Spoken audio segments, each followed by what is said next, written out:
A gambiarra do Moraes, o boteco do STF. Eu sou André Marcília, advogado, professor de Direito Constitucional. Vou conversar com vocês um pouco sobre esses áudios, esses novos áudios. O Talhaferro publicou nos seus perfis, a Revista Oeste publicou como decorrência da Vaza Toga 3, pela qual ela foi responsável, e publicou, e divulgou, etc., um áudio de um juiz instrutor do STF à época, o Ayrton Vieira, dizendo no seu áudio o seguinte: olha, como dá muito trabalho, como é muito difícil eu pedir um relatório aqui do STF, do gabinete do ministro Moraes, para o gabinete do ministro Moraes no TSE, como há uma burocracia, porque eu tenho que daqui do STF pedir para a presidência pedir para o gabinete devolver, enfim, vamos fazer aqui informalmente, vamos fazer aqui de uma outra maneira, vamos fazer uma gambiarra. É disso que se trata, o pedido, o áudio. Então, assim, é um boteco. É como se a gente estivesse num botequim falando assim, pô, olha, pega, tá vendo essa imagem aqui? Deixa eu compartilhar com você, compartilha comigo e tal. Enfim, um botecão, uma gambiarra, um negócio vergonhoso. A gente está falando de gabinetes do Tribunal Superior Eleitoral, do Supremo Tribunal Federal. O que é isso? O que se tornou o Brasil?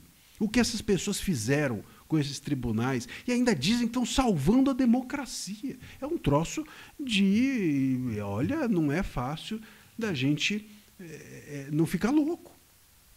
Porque a gente fica de dar nó na cabeça. Desce um marciano aqui e pergunta o que está acontecendo, o cara sai correndo. E não é só marciano, não. A gente está saindo correndo, não é? Então, quanta gente não está saindo correndo do Brasil? Bom, o ponto é o seguinte, esse juiz que propôs essa gambiarra, ele sabia o que estava acontecendo, tanto que ele estava dizendo, olha, vamos fazer dessa forma, porque assim é melhor, então, porque senão pode ficar chato, o pedido não ser feito formalmente, pode não pegar bem, alguém pode perceber que está errado, quer dizer, então ele sabia que estava errado. Se ele sabia que estava errado, um juiz sabia que estava errado, e ao invés de conter o ilícito, promove o ilícito, pô, esse juiz tinha que estar afastado. Está afastado? Não. Está aqui em São Paulo, tocando a vida como juiz. Nada há contra ele, nada se investiga, está tudo certo. Esses processos, por exemplo, aos quais esses áudios se referem, eles estão suspensos? Não, os processos estão sendo tocados adiante. O gabinete do ministro Moraes está sofrendo algum tipo de intervenção? Não, ele está intervindo nos outros. Ele está dizendo que está salvando a democracia, investigando quem denuncia situações como essa.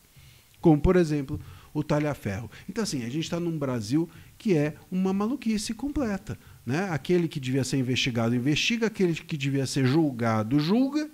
E aquele que devia ser condenado, condena.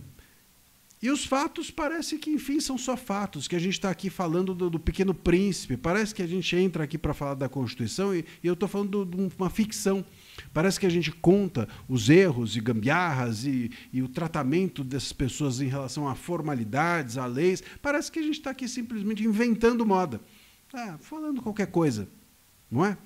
Bom, num país sério, esse juiz estaria sendo investigado por coisas assim, por exemplo, esses processos todos estariam sendo suspensos, inclusive o do golpe. Muita gente fala assim, mas a origem, esses fatos todos aí da Vaza Toga 3 não se destinam necessariamente ao processo do golpe, não interessa, está bem claro que dentro do gabinete do ministro Moraes, tanto no STF quanto no TSE, não se fazia justiça, se fazia política. Essas pessoas não têm a condição moral de julgar ninguém. Se eles faziam isso com um, quem garante que não faziam com todos? Ou com outros, não importa com quais. Mas se há o risco de ser com outros, ou com muitos, ou com alguém, que seja um outro, já é suficiente para parar tudo. E tudo fica suspenso até tudo ser esclarecido. Mas não, essas pessoas estão seguindo, condenando os outros e dizendo que estão salvando a democracia, e quem denuncia é traidor da pátria. É nesse lugar que a gente está, é muito grave o que a gente está vivendo no Brasil. Fizeram realmente não apenas uma zona aqui, mas também uma gambiarra dentro dos gabinetes, uma espécie de botecão, onde, enfim, sentam ali na mesa, pedem um petisco e ficam tratando as formalidades, as regras, as normas e as leis como se fossem uma peteca, que você joga para cá, joga para lá, como se isso não importasse muito a violação de nenhuma norma, de nenhuma lei. É assim, me parece que assim seguirá por muito tempo. Quantas mais vaza-togas precisarão existir para que alguma autoridade nesse país seja investigada? Quantas outras? Será que um dia isso vai acontecer? Se você gosta dessa análise, se você gostou, curte, compartilhe, se inscreve no canal e vamos em frente, enquanto é possível. Não vamos desistir tão fácil. Um abraço.